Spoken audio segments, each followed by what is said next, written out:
our Hebrew Torah discussion through the lens of relationships. We are glad you are here.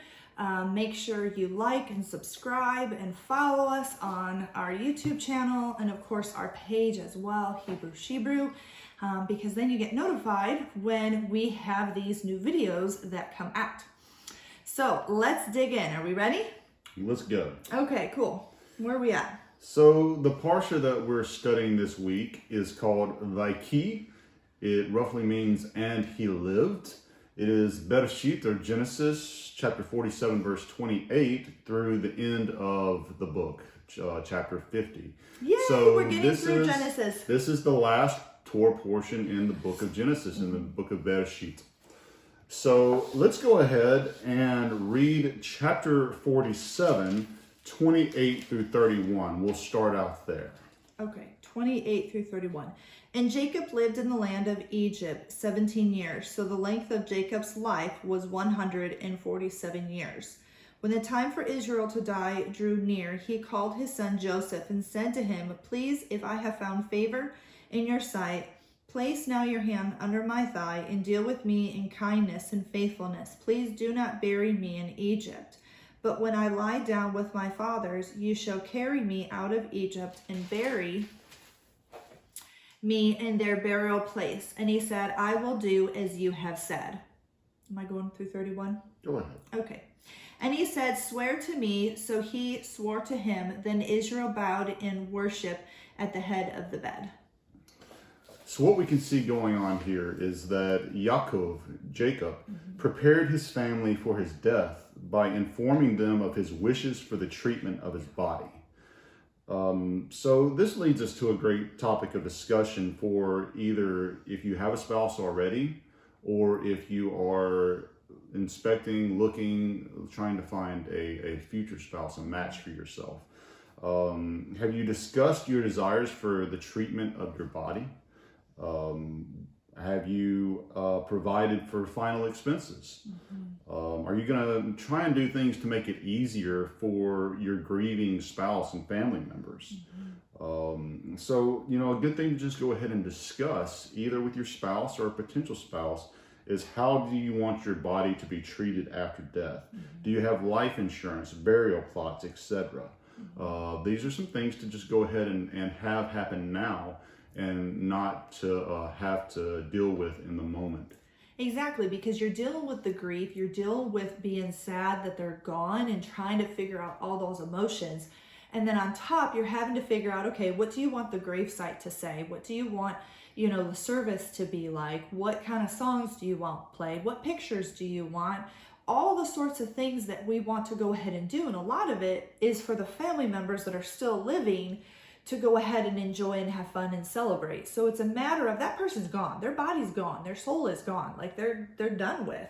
So what do you want to go ahead and do and have that be their legacy or their last thoughts to their friends or family to be known for? What are you known in the gates for? In other words, if you look at that scripture. And so it's a matter of what are you wanting to go ahead and do? And the more prepared you're able to be while you are alive, I feel like the better you are able to go ahead and bless the people that are still there, and deal with, in a way, your crap that you have already.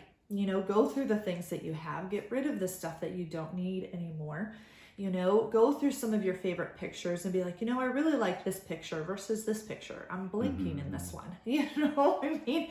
It's the silly things like that in a way, but it also helps to be able to just reminisce about what life was like back then, maybe, especially if you're in your 60s or 70s or 80s. It's nice to be able to sit down and go through some of those stories again and relive some of that life that you had beforehand. So it's just something to think about. The other part too that I don't know if we're Go ahead. talking about that or not is, what kind of legacy are you leaving right now for the people that are in your life.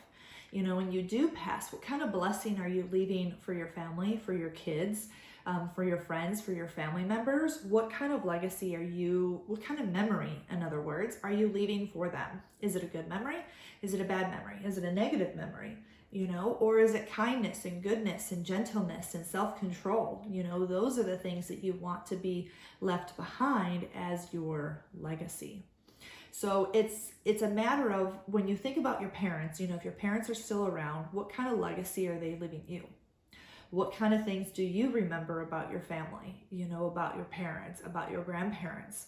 You know, what memories do you have? You know, I have some good memories of my grandpa bringing us to a candy store, you know, and to this day, every time we go to that town in Illinois, we like to go to that candy store and pick up these little 5-cent, 10-cent candies, because it was a huge memory for us kids growing up, you know, visiting my grandparents, to be able to go pick up candy, you know. And then my mom always had this thing, a 5-minute pickup before my dad came home. And before he would come home, us kids would run around the house picking up all of our schoolwork or our toys or whatever it might be, putting the last minute laundry away before my dad came home from work, you know. And it was just nice for my dad to be able to come home to a nice clean house. Now, it didn't happen all the time, you know, but it happened a good majority of the time, or at least that's what I remember as a kid, you know. And I remember different, like, I loved hot air balloons. And so living in Illinois, we saw a couple hot air balloons. And so I remember a couple nights after dinner, us kids in our pajamas already had our baths and everything ready to go to bed. And all of a sudden we would hear this hot air balloon coming over our house. And guess what? My dad's like, get in the car, kids, you know, because he enjoyed hot air balloons as well. And so we would go chase the hot air balloons for an hour and then come back home and go to bed, you know. But those are great memories, or a legacy leaving behind, you know. Another one of my dad, every time I was sick, and even to this day when I am sick, I still call my dad up and I'm like, Dad, can you pray for me? Because he would always pray for us kids when we were sick. And when I was sick last year, you know, I remember calling him and being like, hey, Dad, can you pray for me? You know, Mark did too. We were married at that time. I loved that about him, that he would go ahead and just pray for me as well. But it just was something special for my dad to go ahead and do. So it's a matter of, what kind of legacy are you leaving behind? What kind of memory are you leaving behind for your kids? And maybe for your future kids. Maybe you don't have kids yet, or maybe you have a little one right now. What kind of legacy are you leaving for them? What kind of memory are you able to go ahead and do with them? And what kind of tradition or prayer or, you know, thing that you're doing for them and with them to be able to teach them those things? So that's just stuff to just think about in this life of Joseph and Jacob passing away. And that's what we're talking about. Yeah, definitely in this parsha, it begins basically with Yaakov, with Jacob preparing to pass away. It ends with Yosef passing away. So definitely one of the themes of this parsha is death and preparations and being prepared, and we'll continue with that as we keep going. We're going to go now into chapter 48, and we're going to read. 48. We're going to read verse 3 through 7. So Yaakov says to Yosef, El Shaddai appeared to me at Luz in the land of Canaan and blessed me and said to me, see, I am making you fruitful and shall increase you and make of you an assembly of peoples and give this land to your seed after you as an everlasting possession. And now your 2 sons, Ephraim and Manasseh, who were born to you in the land of Mitzrayim, before I came to you in Mitzrayim, are mine. As Reuven and Shimon, they are mine. Your offspring whom you shall bring forth after them are yours, and let them be called by the name of their brothers in their inheritance.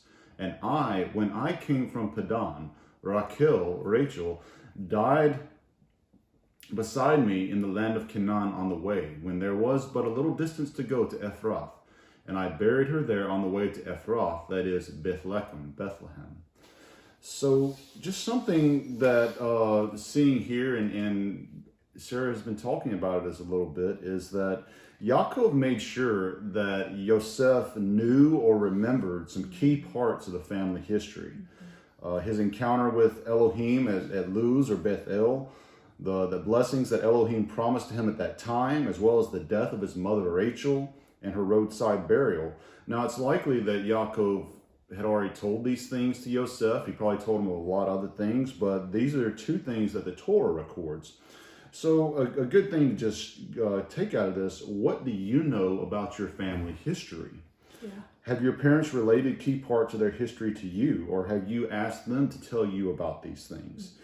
Are you going to be relating key parts of your history to your children? Because knowing your story is going to help them to understand themselves. So in some way, either through written communication, through oral communication, they need to know their family history because it's part of their story. Yeah, what's your story? Where did you come from? What are you going to share down again to your children, into their children, into their children? That's why we go through the whole Exodus story every single year. So we're able to go ahead and continue to teach that to the next generation, into the next generation. And so it's a matter of what are you leaving behind? Yeah, that story, they can't get it from anybody else. Yeah. And that story is part of your legacy to them. So, make sure that they know it. And if you still have opportunity, then make sure that you know the legacy of your parents. Yeah. Search it out and investigate it so that you can understand yourself better and be able to pass that on. Yeah, I remember, I think it was a year ago, went to go visit my grandma. My grandma has Alzheimer's now, and so she doesn't really remember me this year. Last year, she still remembered me, but I remember sitting outside with her, and she met Mark for the first time, and I just recorded her talking. I just hit play on my phone, and there we go. And she was just talking. I don't know if any of the stories are true or not. I'll have to ask my mom and my aunt to be able to find out. But it just was really cool to just sit there and just listen to her talk because she grew up on a farm, and they used to pick cotton. And so it was just interesting talking to her of just how life was back then and how did she grow up and what kind of job did she have. And, it's a matter of just remembering those stories of what they taught us. Mm-hmm. Yeah. So just continuing to look at Jacob's family, we're going to progress through this and just continue to look at the way that their family was functioning. A lot of the things that we're pulling out of this is how to function as a family, both as a family unit and also how to function as a person that is inside the family of Elohim. But here inside of 48, I'm going to pull out just a few verses and read them. Verse 9 says, "And Yosef said to his father, they are my sons, whom Elohim has given me in this place. And he, Yaakov, said, please bring them to me and let me bless them." In verse 15 and 16, it says, "And he blessed Yosef," Yaakov blessed Yosef, and said, "The Elohim before whom my fathers Abraham and Yitzhak walked, the Elohim who has fed me all my life long to this day, the messenger who has redeemed me from all evil, bless the youths. And let my name be called upon them, and the name of my fathers Abraham and Yitzhak, and let them be increased to a multitude in the midst of the earth." And then down in verse 20, he says, "And he blessed them," that is, Yaakov blessed them on that day, saying, "In you Yisrael shall bless, saying, Elohim make you as Ephraim and as Manasseh." Thus he put Ephraim before Manasseh. So what we get to see here is that Yisrael, Yaakov, blesses Joseph's sons, Ephraim and Manasseh. Now, verse 20 is actually the source of some of the traditional blessings that is spoken over the sons on Erev Shabbat, on Friday nights. So one thing to kind of just go ahead and look at, especially if you're looking at a potential spouse, someone who may be a match for you, or if you're already married and you have a spouse, how do you feel about the traditional blessings that a lot of us say on a Friday night? The blessings over the husband, over the wife, over the children, over a guest at your table. Do you want these blessings or some adapted version of them to be a part of your Shabbat? Yeah. Basically, just the thing that you need to get hammered out is what is each other's expectation of Shabbat, of an Erev Shabbat? Do you want to have the blessings spoken over you as a wife, as a husband? Do you want to do them over your children, over any guests at your home? Do you not want that to be a part of your experience at all? I mean, of course, these things are traditions. So, if you don't want them to be a part of it, then you just need to have the proper expectation so that each of you knows that I'm wanting this or I'm not wanting this. Yeah. What's your expectation, when it comes to lighting the candles? Are we supposed to be light to the world? Well, God's word says to be light to the world. So what does that mean to you? But also, again, back to the blessings. Do you enjoy that? For myself, I enjoy Mark blessing me on Friday night, and reading Proverbs 31. And I enjoy doing the same thing for him in regards to Psalms 1 and also Psalm 112. Thank you, 112. That's a new one for me. And so those both are really good scriptures to go ahead and read. And if you're not married yet, go ahead and start reading that over yourself, and then also for your future spouse as well. Start saying it now. Bring that about now and start praying that now. Pray for your future spouse. Exactly. See what God does within that. Take this time now and go ahead and start doing that. And you never know what 3 months, 6 months, a year could possibly produce because of your prayers, because of doing some of that. And same thing in regards to your kids. Do you want to bless your kids? I think every parent says yes. But it's a matter of, okay, who do you want them to be? Do you want them to be like Superman and Batman and the TV programs that we have? Or would you rather them be like a Joseph and like a Jacob and like, Yeshua and like Matthew and the disciples? Who do you want them to go ahead and be? Who are their heroes of the faith, in other words? And so it's good to go ahead and put that into your kids now and speak those blessings over them. Speaking the blessings over your children and over your spouse is definitely a way to speak life over them for sure, but to let them know that you value them and that you appreciate them and that you want the best for them. And whether or not maybe they really understand exactly, especially the children, understand exactly what's going on at that time, even the spouse, I just believe that they're going to come to recognize and value the beauty of having those blessings spoken over them.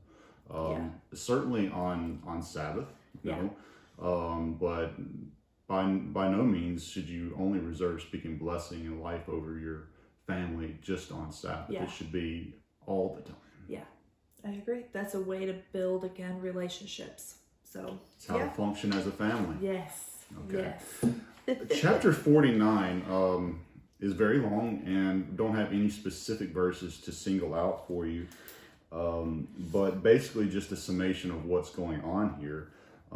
Jacob calls his sons together to declare to them basically a last day statement about each of them. Important things to note is that the brothers got to hear it together. So each brother got to hear their father's word about each other. Each brother received their own description from their father's perspective, except for Shimon, Simon, and Levi, who kind of were grouped together. But this is very important information. I mean, just looking at the course of life, who else would have had a better perspective on who they are and how they were to function? It's a father's perspective, gleaned from watching their life for many, many years. If you get into the math, these men were probably in their late 70s to early 90s. So Jacob had been watching them for a long, long time. A great thing to just recognize from it is each of these sons had a role to play in the family of Israel.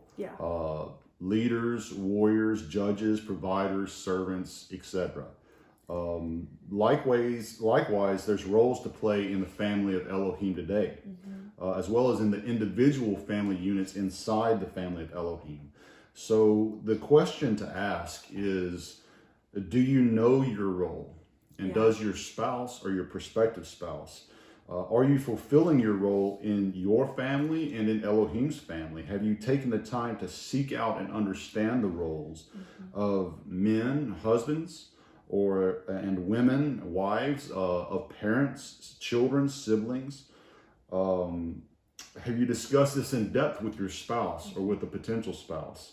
Are you in agreement? Now, this is hugely important. Are you in agreement on the roles of husbands and wives, and the way children, parents, siblings, etc., are going to have their roles in the context of a marriage relationship? Yeah, that's true. I mean, as parents, you want to be able to know your kids. So how do you know your kids? By getting to know them, by sitting down and having a conversation with them, by playing with them, by reading books to them, by having those evening conversations with them at the dinner table and be like, hey, how was your day today?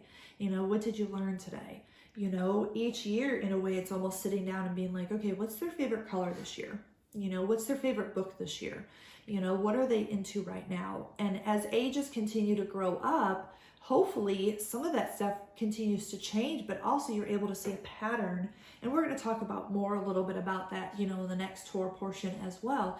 But it's a matter of, how are you as a parent observing your children, and what are you able to go ahead and bless them with, of your legacy, but also their legacy too. And you're able to bless them in their strengths, of what their strengths are right now. Yeah.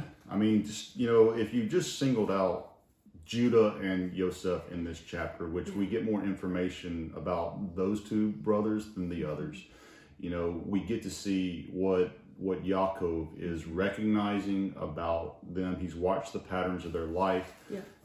He's watching who they are now, and he's able to go ahead and tell them and tell all the brothers, this is how they're going to function in the family. Yeah.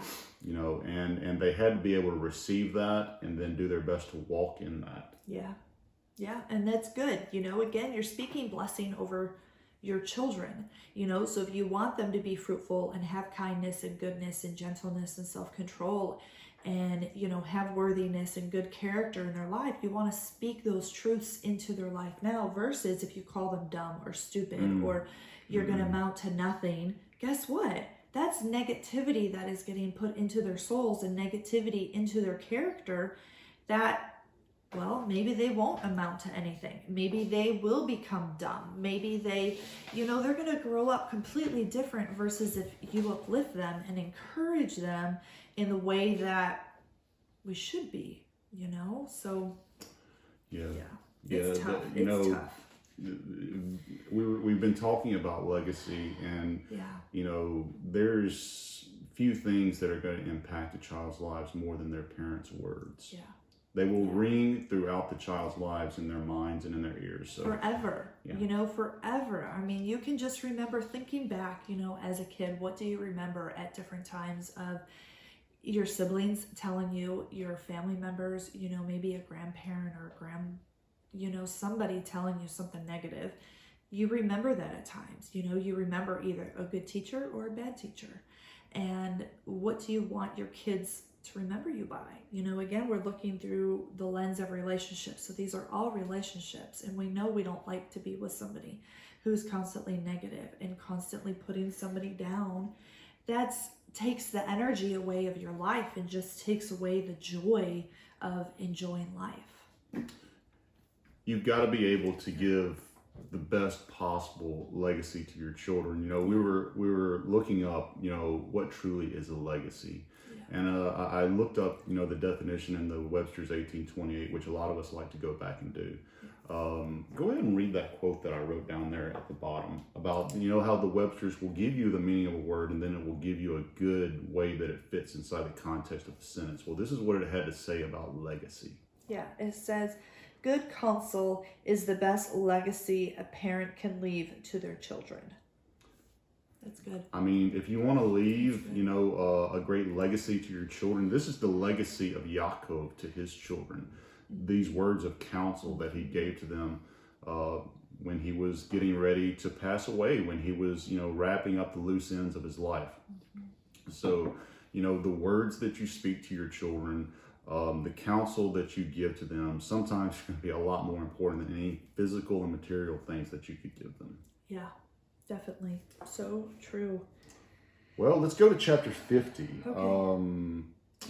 In verse 3. Could you read verse 3? Yes. Now 40 days were required for it, for such is the period required for embalming. And the Egyptians wept for him 70 days. And then verse 10 in chapter 10. When they came to the threshing floor of Atad, I think so, which is beyond the Jordan, they laminated there for a very great and sorrowful lamentation, and he observed 7 days mourning for his father. Okay, so basically what we've got going on here is we see a couple different approaches to the mourning process. Yeah. Of course, some of us are maybe a little bit more familiar with what we see down there in verse 10.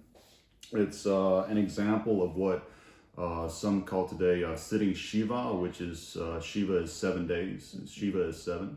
So it's just kind of understanding the way that we seek closure after the loss of a loved one or a very close friend. So really what you want to understand and have conversations with your spouse or potential spouses is how do you deal with death? How do you mourn? Is it different for different relationships, or has it been more uniform? Do you usually deal with it in the same way? Just very important for you to know how each other deals with this part of life. It's a part of life we all have to experience from time to time. And probably the best reason to go ahead and understand the way that your spouse or potential spouse approaches death is so that you can help them, and that you can understand them when this part of life comes up. Yeah, it's a good thing to have a conversation for. We, in our marriage so far, we have not had to deal with a family member's death yet. We've had to deal with a friend, who has passed away. One of my mom's best friends passed away earlier this year, and we went to a funeral, and it was a matter of remembering, who that person was. And it's a conversation to be able to have, like you said, grief, how do you handle it? What do you do? We've been talking about this for a little while now, and then we're going to talk a little bit more about it, next week as well, in a way, is what do? You need to have those conversations, sit down. We were having that conversation last night, of what do you do? How do you want your funeral to be? What kind of mourning do you want to do? What kind of service do you want to have? What kind of songs do you want? And a lot of it, again, goes back to, is for the people that have survived, yes. And how do you help people who have survived grief? There's a great book that I've recommended to a bunch of different people dealing with grief, and I'll put it in the description and the comments and everything. And it's just a great book to be able to help you grieve whatever kind of grieving you're going through, from a job to a child to a parent to any kind of grief, anything at all. And it just helps you to be able to go through that process, a little bit better. And it just takes time, and each person's cycle of that grief is going to be different. I still go through grief of losing my dog, because she was a huge part of my life for 8 years, 9 years, I want to say, and you just go through different parts of grief at different times. Then you have a grief of a job, went through that this past year. And so you have that as well. And then you have other kinds of grief that you go through that's going to come up. And again, how do you handle it? How do you handle it in a marriage? How do you handle it when it's a child? How do you handle it at different stages of your life? And so there's a lot of different ways of dealing with grief at some point. And what do? It's good to just sit down and have a conversation. Talk about it. Just communication, people. Communication. Communicate and just know what each other's expectations are. Yeah. That can do a great wondrous amount of things just by simply not being in the dark when it comes to somebody else's thoughts, ideas, and wishes. You just got to talk about it. Yep. And unfortunately, it's becoming a lost art in our culture. Yes. We tend to text and message and do all these other things instead of having the conversations. But we need to continue working on having these conversations, especially with those that we are in closer relationships with. Yeah, very true. The last thing that we're going to talk about here is also inside of chapter 50. Yeah. And it's also a part of the grieving process, because this is going to come up. It's going to come up more often than not during our lives. So definitely this whole Torah portion is about functioning in the family while you're alive. It's also about functioning in a family after the death of a loved one. So what we're going to talk about is in verse 15 through 21.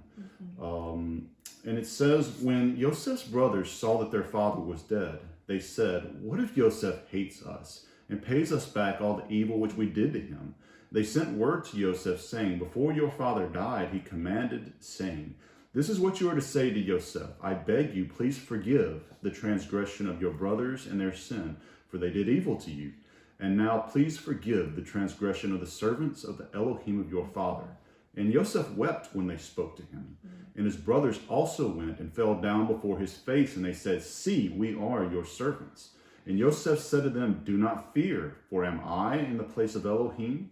And you intended evil against me, but Elohim intended it for good, in order to do it as it is this day, to keep a great many people alive. And now, do not fear. I provide for you and your little ones.' And so he comforted them and spoke kindly to them." So we're going to talk a little bit about forgiveness.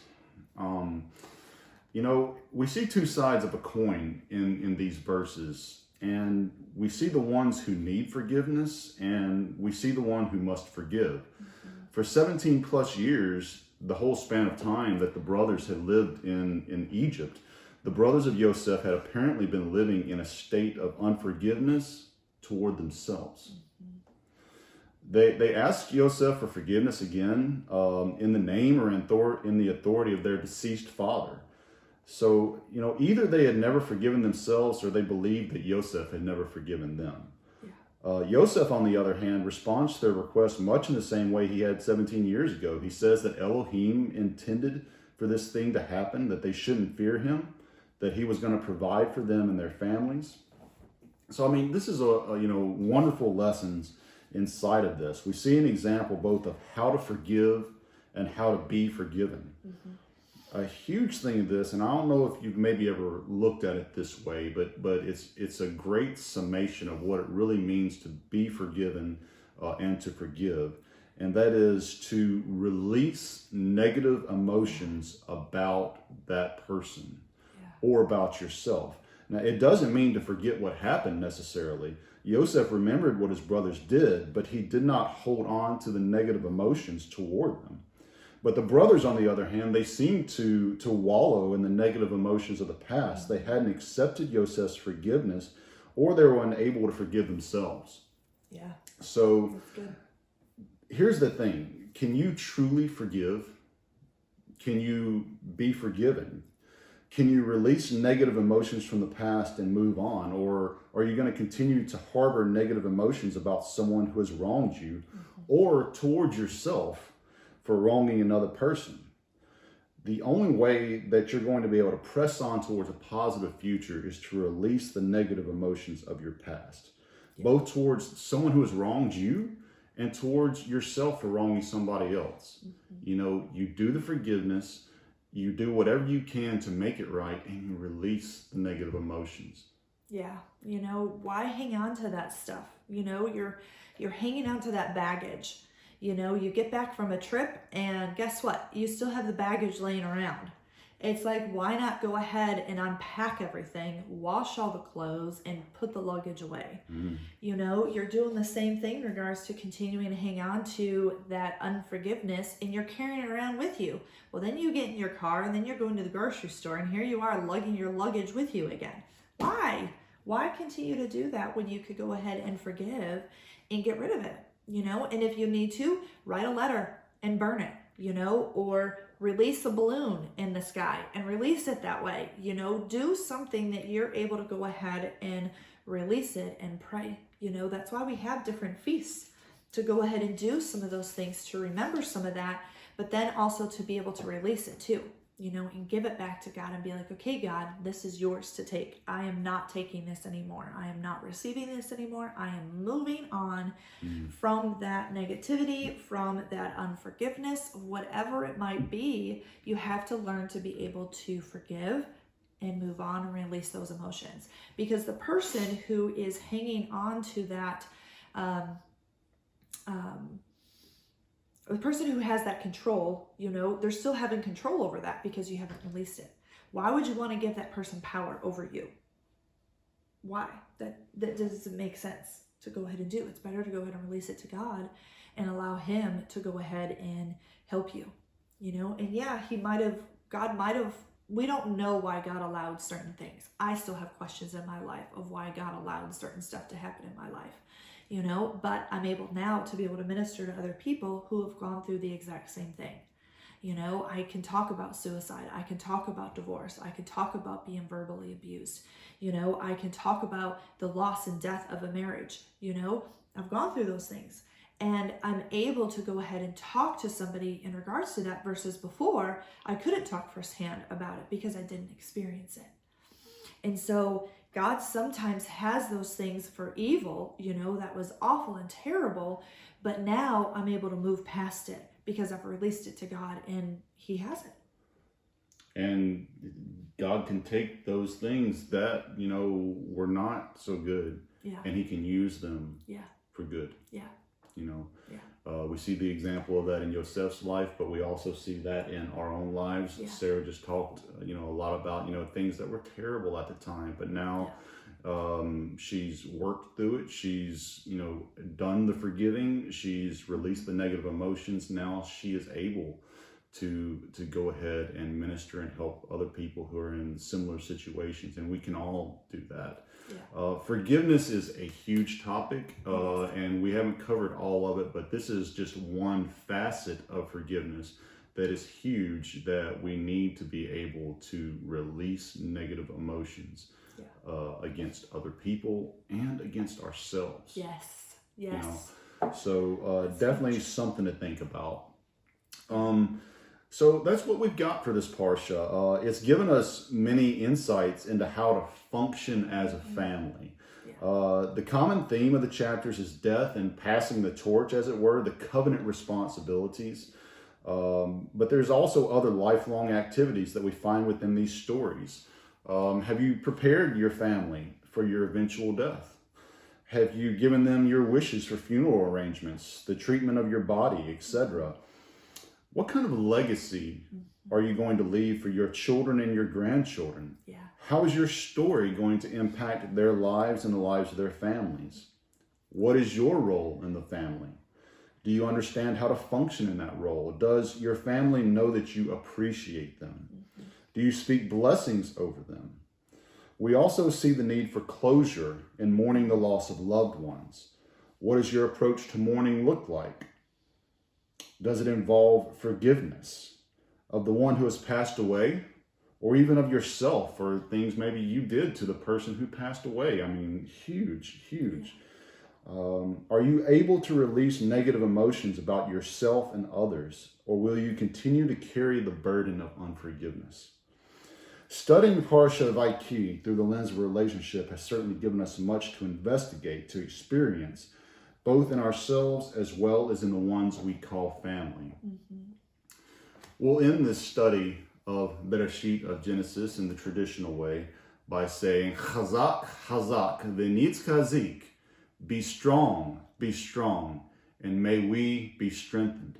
May we be strengthened in our roles, in the family of God, in our family units. May we be able to be strengthened in the purpose for which we were created. That's the way this book started, talking about Elohim creating things and people to function in a particular way. He created things with roles, and we all have a role to play, both in our family unit and in the larger family unit of Elohim. Exactly. So we hope you guys have liked these videos. Make sure you like and subscribe. so you are able to get notified of when we have future videos coming out. You can also find us on Instagram and on Facebook as well, and of course our website too, HebrewShebrew.com.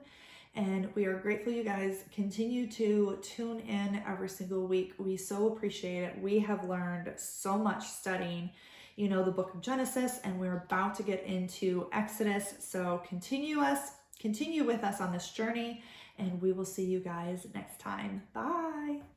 Shabbat Shalom.